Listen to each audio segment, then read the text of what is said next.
Hi there, Graham from Penguin Motors here. We're kind of mid-throw dyno session here. Still got the 1900 crossflow on the dyno, although this time we've fitted 45mm carbs. Now if you remember from earlier videos, there was really no difference between 32 and 33mm chokes. So, would 45mm carbs make a difference? We'll watch here to find out. Now you won't necessarily be aware of this, but before any dyno session, I always stick calibration weight on the dyno to check the readings. So what we have an arm. We have an arm across here, loads on the absorber with a pallet stacked with weights. Now the pallet never alters, I never change it. That pallet is calibrated with the amount of weight on it that the dyno should show 150 pound-foot torque. Now, it's hanging on there at the moment. I'll bring you up, take you over, straighten you up. You might be able to read what the display is actually saying. There we go. It's flicking around because the pallet is swinging slightly. But there you go, 149.9 pound-foot of torque. So, just to recap, here's a graph of what the engine looked like on 40 DCOEs. And I'm now going to do a power run on the 45's. The bit you've missed in between is that I've tried about 4 different inlet trumpet lengths. I've tried 34, 35, 36 and 37mm choke in the 45's, and to be honest it preferred the 45's and the ram pipes it came with. But there we go, if you don't try it you won't never know. So although I've already got the data recorded, I'm going to do one more run now and let's see what it actually does.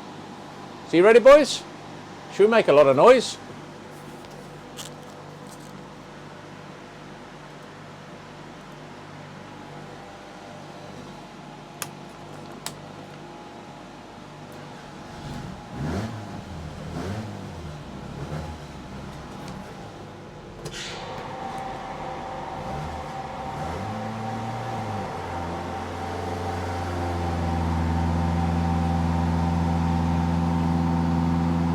Full throttle. Here we go.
So how did we do?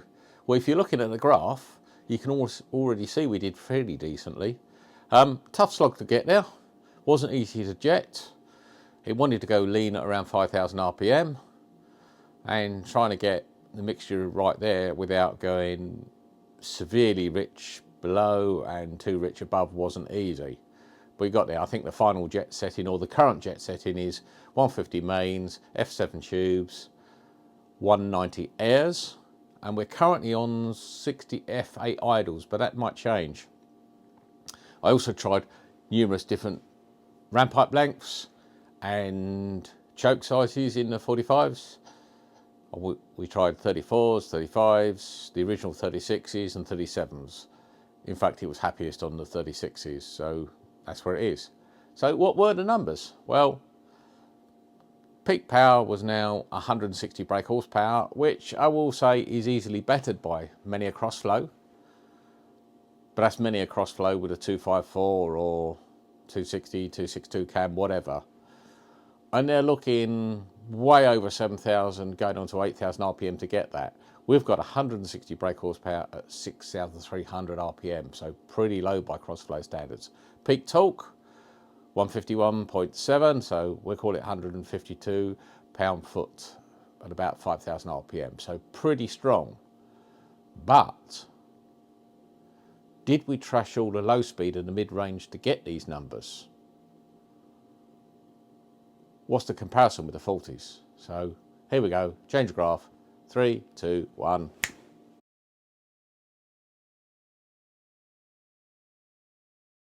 So there we go, the 45's didn't lose out anywhere. They were better everywhere, even just at one point at 3,300 RPM there's very little in it, where on the 40's we seem to have a bit of a torque spike. But yeah, the bigger carbs seem to be a win-win. And have even at low speed better off and put back some of the torque we lost when we switched from the 4-into-1 manifold to the 4-2-1. Is it worth trying the 4-into-1 manifold again? Well, I don't think so, and we're not going to, because as I said in previous videos, it doesn't fit the car.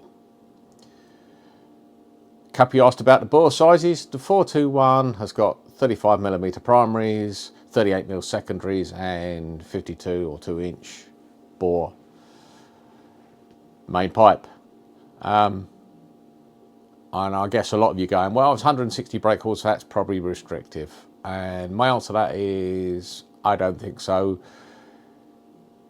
The similar version of that manifold for a Pinto uses the same pipe sizes, and that will happily support 175 plus brake horsepower, so I don't think it's going to hold our little crossflow back any.